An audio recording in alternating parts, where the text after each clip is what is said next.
Monos con metralleta, Rodolfo Ibarra, audiolibro, segunda parte. Asimismo me presentaba para cuidar instituciones financieras, como servicio extra a mi trabajo o en los días de Franco.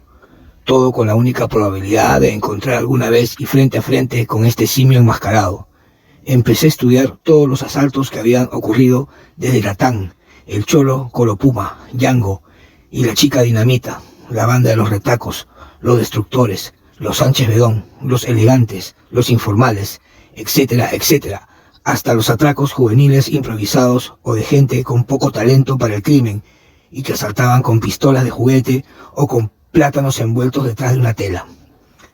Cada vez que ocurría un asalto de banco, yo pedía inmediatamente ser parte de la investigación. A veces logré meterme en medio de la balacera, a veces hasta sin chaleco de protección y sin estar cubierto por otros policías, y solo con mi arma de reglamento, una Smith Wesson calibre 38. Y de esta forma fui herido varias veces en la pierna, en el hombro y en el brazo. Y no está de más decir que durante todo este tiempo mi vida me importaba un bledo, tanto como un casquillo de bala. Estaba enceguecido. La rabia y la necesidad de venganza me corroían por dentro. Me transformaba poco a poco en un ser que no quería y no podía evitarlo. Una bilis negra aterrizaba en mi boca y en vez de expectorarla, me la tragaba como si fuera un escorpión que se inocula su propio veneno. Todo esto era personal para mí, y mis jefes comprendían, o eso creía yo. Además, me habían visto pasar de ser un hombre recto, firme y amable a ser un sujeto nervioso, trastabillante y huraño, y con un humor de perros que todos querían evitar. Me costaba mi trabajo encontrar a un compañero para hacer la ronda del servicio. Hasta me dijeron que me tomara un año sabático o que saliera con otras personas para olvidar y rehacer mi vida. Como hombre viudo y padre de un niño, todo esto lo tomaba como una ofensa, pero guardaba silencio. Me hacía el desentendido y seguía empecinado en los asaltabancos. A veces, cuando me tocaba guardia de noche, los calaboceros me decían que aprovechara la coyuntura y me desahogara golpeando o pateando a los detenidos, y yo, muy ceñido a mis reglas, lo evitaba. Bajaba la mirada y me alejaba, aunque poco a poco y sin quererlo fui ensuciándome las manos. Me sumergí en una lucha sin cuartel y sin ley contra el crimen. Iba a barrios marginales con la foto de ese mono asaltante y arrastrando de los pelos a delincuentes de baja estofa, lúmpenes, carteristas, paqueteros, proxenetas, falsificadores, extorsionadores, etcétera, etcétera. Y golpeándolos y humillándolos frente a sus familias, les exigía que me dijeran dónde estaba, dónde lo podía hallar. Como para ejercer mayor presión, les apuntaba con el revólver a niños sin zapatos y a mujeres desgreñadas. «Habla, maldito, o mato a tus hijos y a tu mujer», les gritaba. También, dando balazos al aire, me metía a fumaderos, guariques o guaridas de ladrones, esperando sacar algún dato o información. Mis malos modales incluían una violenta golpiza y una pistola en la sien o en la boca. Ahí sí todos, atragantándose y gimoteando, hablaban rápido y desembuchaban que no lo conocían, que ese simio no era de ese barrio, o que fuera mejor a los penales e indagara entre los taitas y jefes de las bandas. Ellos quizás podrían ayudarme. Los periódicos y demás medios de comunicación anunciaban otro robo de los monos con metralleta. Así habían motejado a estos criminales, un diario chicha y otros medios sensacionalistas que habían inventado la historia que se trataba de una banda internacional compuesta por expresidiarios de alto rango. Aunque dejaba también la duda de que daba la perfección de los robos, todo podía ser solo una cortina de humo para ocultar otros hechos más importantes dentro de la política nacional. De esta forma, entre la manipulación periodística y el dolor, entre la comidilla y el desconsuelo, el mono robabancos susurraba en la ley y seguía cometiendo sus fechorías, burlándose de paso de la memoria de mi esposa. Cuando llegué al penal Piedras Gordas para hablar con uno de los taitas más mentados de esos lares, ya sabían para qué iba. Incluso y a pesar de que fui como civil, me refirieron a mi persona como el recio.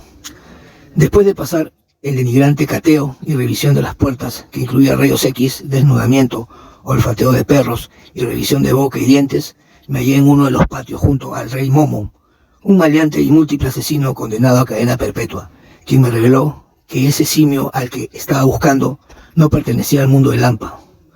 Padrino, en este negocio todos nos conocemos y nadie anda con jueguitos. Ese simio es de otra selva. Cuídese. Cuídese usted de los malos policías. Afirmó al final de mi visita y me dio la espalda, sembrándome más dudas en mi cabeza. Mientras tanto, mi hijo estaba solo en casa, bajo el cuidado de una hermana de mi padre que vino por compasión y se quedó ocupando el dormitorio principal, ya que por el excesivo trabajo yo ni siquiera dormía en mi cama.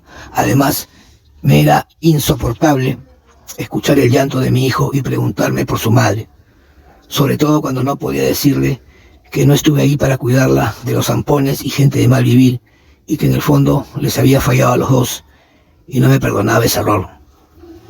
No quería que mi hijo creciera como un huérfano o un niño abandonado, pero para mí era de vital importancia encontrar al que nos hizo esto y de una forma u otra hacerle pagar por sus culpas. Hasta que el asaltante con la máscara de mono empuñando su metralleta volvió a aparecer en un aparatoso robo en un distrito aristocrático de la ciudad.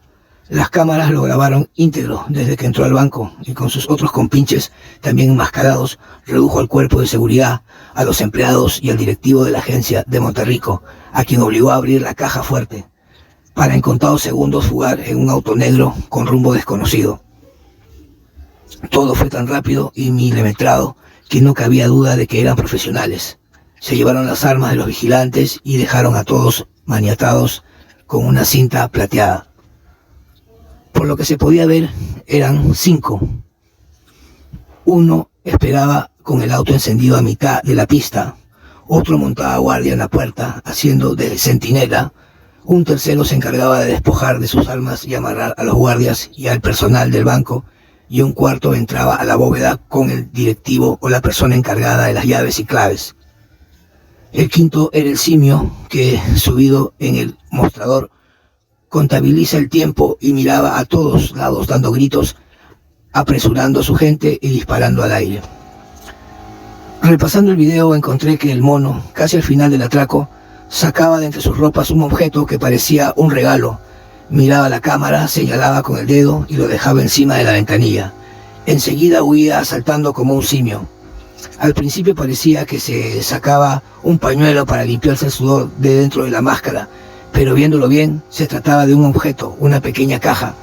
Haciendo las pesquisas correspondientes, encontramos que el objeto en cuestión era el cassette de un videojuego, un cartucho hermético que no nos costó mucho averiguar de qué se trataba.